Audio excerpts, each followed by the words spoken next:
Hello everyone, a very good morning to all of you. So today we are going to start a new chapter, Geography Class 6 NCERT, that is Major Landforms of the Earth. And मैं ये जो भी पढ़ा रही हूँ आपको CTET के syllabus के हिसाब से पढ़ा रही हूँ. So yeah, let's get started. Now, you must have seen some of the landforms features as shown in figure 6.1 below. You will notice that the surface of the earth is not the same everywhere. The earth has an infinite variety of landforms. Some part of the lithosphere may be rugged and some flat. तो सबसे पहले इसमें हम एक word का meaning जानेंगे कि landform क्या होता है. What is the meaning of landform. ठीक है. जैसे ये मैं लिख रही हूँ तो it's getting difficult for me to write क्योंकि मैं लैपटॉप से रिकॉर्ड कर रही हूँ. So we will just know what is landform. So landforms means the physical features of the earth. ठीक है. अर्थ की जो भी फिजिकल फीचर है उसको हम क्या कहते हैं, उसे हम लैंडफॉर्म कहते हैं. सो हमने देखा कि हम अपने लैंड पर रहते हैं, we live on our land and there are different things that we do on our land. But ये सिर्फ लैंड ही नहीं है, लैंड पर भी हमारे डिफरेंट डिफरेंट चीज़ें हैं. जैसे आप फिगर अगर 6.1 में देखोगे so we you will see it very clearly कि there are mountain range also, there is lake, there is plain, plateaus. So what is all of these we will learn about this today. So there are variety of landforms and जो surface of the earth है वो is not same everywhere. That this is what the author wants to say here. These landforms are a result of two processes. You will be amazed to know that the ground you are standing on is slowly moving. Within the earth, a continuous movement is taking place. The first or the internal process leads to the upliftment and sinking of the earth's surface at several places. Now you have already read the chapter rotation and revolution of the earth and you know that earth is not still. आप जहाँ पर खड़े हो, earth is rotating every day 24 hours and revoluting around the sun at this speed in 365 days. एक साल में वो revolution complete करता है. So this is what it wants to say कि there is continuous movement taking place. ये एक जगह पर you are standing still but वो अर्थ जो है वो मूव कर रहा है. Okay. And the first or the internal process leads to the upliftment and sinking of the earth's surface at several places. And क्योंकि अर्थ जो है वो हमारा मूव कर रहा है तो डिफरेंट डिफरेंट मूवमेंट्स होते हैं. अपलिफ्टमेंट आती है या तो वो किसी आप बहुत सारी चीज़ों को नोटिस करोगे. अर्थक्वेक आता है तो सुनामी आती है. सो देर क्यों आता है, क्योंकि ऐसी कुछ मूवमेंट होती है हमारे अर्थ से, कुछ मेटेरॉइड्स या कुछ अलग चीज़ें टकराती हैं. That's why it gets shaken up. So this is what it wants to say. Now moving towards the next slide. Okay. The second or the external process is the continuous wearing down and rebuilding of the land surface. The wearing down of the earth's surface is called erosion. The surface is being lowered by the process of erosion and rebuilt by the process of deposition. ठीक है. So let me break it down for you. जो second जो external process होती है, internal में तो हमने देख लिया कि कुछ अपलिफ्टमेंट होती है अर्थ में एंड देन इट स्ट्राइक्स, तो ये मूवमेंट होता है. बट एक्सटर्नल से क्या होता है कि rebuilding of the land surface. कहीं पर आप देखोगे कि लैंड स्लाइड हो रहा है. जो अगर आप कोई भी हिली एरियाज में जाओगे तो यू विल नोटिस कि बहुत सारे जो पत्थर हैं, बड़े बड़े जो पत्थर हैं वो एक साथ ज़मीन पर आने गिरने लगते हैं. सो वो लैंड स्लाइड होती है. सो ये सब चीज़ें जो होती हैं वो क्या करती हैं, वो इरोजन क्रिएट करती हैं. ठीक है. And is rebuild by the process of deposition. And खुद से वो रीबिल्ड भी हो जाती हैं. लैंड जो है वो फिर से खुद से ढल भी जाता है. उसे हम क्या कहते हैं, डिपोजिशन कहते हैं. These two processes are carried out by running water, ice and wind. Broadly, we can group different landforms depending on elevation and slope as mountains, plateaus and plains. और ये जो प्रोसेसेस हैं ये कैसे कैरिड आउट होते हैं, ये running water है, आइस है, विंड है, ये सब सारी चीज़ें जो है ये हेल्प करती हैं इन प्रोसेस को होने में. Like in class 8 you will see there is a chapter in class 8 land vegetation है, लैंड फॉर्म्स है, सॉइल के बारे में बताया जाएगा, आपको वाटर के बारे में बताया जाएगा. तो you will see how these things play a very important role. ठीक है. So broadly, we can group different landforms depending on elevation and slope as mountains, plateaus and plains. So how can we categorize landforms? There are different landforms such as mountains, plateaus and plains. Now, what are mountains? Let us discuss about mountains. A mountain is any natural elevation of the earth's surface. It The mountains may have a small summit and a broad base.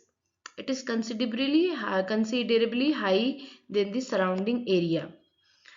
Okay, some mountains are even higher than the clouds. As you go higher, the climate becomes colder.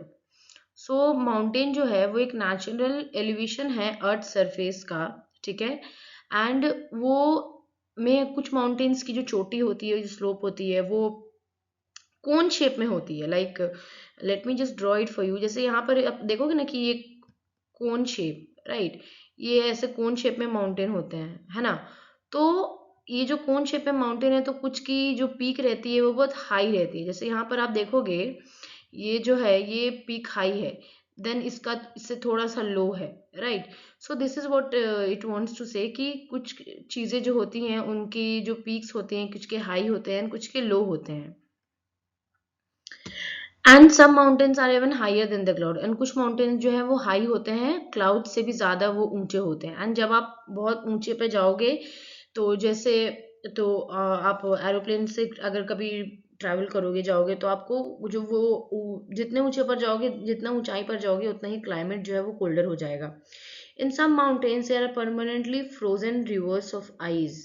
Okay, ध्यान से पढ़ना है। In some mountains there are permanently frozen rivers of ice. कुछ mountains में जो होती है वो फ्रोजन रिवर्स ऑफ आइस होती है, मतलब जो नदी है, नदी जो होती है वो जमी होती है, फ्रोजन होती है।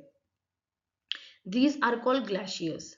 नाउ आपने कुछ बहुत सारी ऐसी पहाड़ देखी होगी, जैसे आप हिमालय में जाओगे, लद्दाख में जो बहुत कोल्ड डेजर्ट है, आप वहां जाओगे तो वहां आपको जमीन देखिएगा कि उस पर भी जो पहाड़ रहते हैं उस पर बर्फ बिछी रहती है, right. Thick sheet of ice you can say. तो वो क्या कहते हैं, वो उसको क्या कहते हैं, आइसबर्ग किसी को क्या, ग्लेशियर्स उसको कहेंगे। जो जो पूरा पहाड़ पे you can see there are now, इस पहाड़ पर as you can clearly see कि ये पूरा बर्फ से ढका हुआ है, right. So this is what it wants to say कि कुछ कुछ जो होती हैं वो कवर्ड रहती है आइस से, उसे हम क्या कहते हैं, ग्लेशियर्स कहते हैं। There are some mountains that you can not see as they are under the sea. ऐसी भी बहुत सारी माउंटेन्स होती हैं जो नदी के अंदर होती हैं, जो हम नहीं देख सकते हैं। Because of harsh climate, less people live in the mountain area since the slopes are steep, less and are available for farming. और बहुत ज़्यादा क्योंकि harsh climate रहता है वहाँ पर, बर्फबारी ये सब बहुत ज़्यादा होती है, तो वो there are less people residing in those areas. Now let's move to the next slide. Mountains can be arranged in a line known as range. Okay, many mountain systems consist of a series of parallel ranges extending over hundreds of kilometers. The Himalayas, the Alps, and the Andes are the mountain ranges of Asia, Europe, and South America, respectively. Mountains vary in their height and shape. So mountains जो होती हैं वो एक line में arrange होती हैं। अगर आप कहीं भी पहाड़ी एरिया पे जाओगे तो आप एक पहाड़ नहीं देखोगे, या आप बहुत सारे पहाड़ देखोगे, राइट। सो वो एक लाइन में अरेंज होती हैं, उन्हें हम क्या कहते हैं, उन्हें हम रेंज कहते हैं। और मेरी mountain system consist of a series of parallel ranges extending over hundred of kilometre. और बहुत दूर तक, हंड्रेड ऑफ किलोमीटर तक ये सब जो माउंटेन्स होती हैं ये सीरीज वाइज एक्सटेंड होती रहती हैं। The Himalayas, the Alps and the Andes are the mountain ranges of Asia. तो ये डिफरेंट डिफरेंट माउंटेन के नाम हैं। द हिमालयाज माउंटेन, ठीक है, यहाँ पर I will just tick here. जैसे ये हिमालयाज के बारे में बताया गया, द एल्प्स के बारे में बताया गया, एंड देन द एंडस के बारे में बताया गया कि ये जो रेंजेस है, ये माउंटेन जो रेंज है, ये किसकी है, ये एशिया की है, ठीक है, Africa and Asia, Europe and South America. So you have to remember three names, Himalayas, Alps and Andes are mountain ranges of whom. Himalaya is a mountain, Asia में है Himalaya, we know where we are residing, India. Alps जो है वो Europe में है, and Indus जो है वो साउथ अमेरिका में है। These are continents. South America and North America are continent. Okay, you have to remember it. These are not country. And United States of America, जहाँ पर हम reside करते हैं, वो एक country है. Okay. Mountains vary in their heights and shape. Mountain, as I have already discussed, कि mountain जो है वो अपने shape और height में वो vary करते हैं. There are three types of mountain. तीन type of mountains होते हैं. Fold mountain, ठीक है, फोल्ड माउंटेन्स होती हैं, and then block mountains, and then volcanic mountains, ठीक है। The Himalayan mountains and the Alps are the young fold mountain. 3 mountains होती हैं fold mountain. First fold mountain होती है हमारी, सेकंड होती है block mountain, and third is volcanic mountain. जो हिमालय जो माउंटेन है, हिमालय रेंज, वो और जो एल्प्स है वो यंग फोल्ड माउंटेन है with rugged relief and high colonial peaks. उसका पीक बहुत ज़्यादा होता है, ठीक है।